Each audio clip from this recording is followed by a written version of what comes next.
ఇది లేదు, ప్రజలు ఏమైనా అనుకుంటారా, ప్రజలు మళ్ళీ రేపు ఓట్లేస్తారా అంటే బరి తెగించినటువంటి వ్యక్తుల కింద ఈ రోజు ఊరినే దోపిడీ చేసే విధంగా ఈ రోజు వాళ్ళందరూ కూడా పడ్డారు.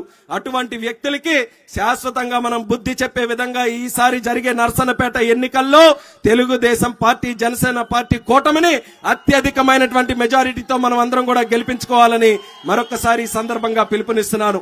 అది జరగకపోతే మళ్ళీ రాష్ట్రం మనం చూడలేం. రాష్ట్రం తాలూకా పరిస్థితులు ఎలాగున్నాయి, జగన్మోహన్ రెడ్డి తాలూకు పరిపాలనలో ఏ ఒక్కరం కూడా ఆంధ్ర వాళ్ళమని మనం చెప్పుకోవాలనంటే సిగ్గుతో తలదించుకుంటున్నాం. కనీసం ఒక రాజధాని కూడా లేనటువంటి రాష్ట్రం ఈ భారతదేశంలో ఏదైనా ఉందనంటే అది మన ఆంధ్రప్రదేశ్ రాష్ట్రం. అది మన అందరికీ కూడా సిగ్గుచేటు కాదా? కనీసం మనకు ఉన్నటువంటి రైతులు చక్కగా వ్యవసాయం చేసుకోవాలనంటే గాలికి వదిలేశారు.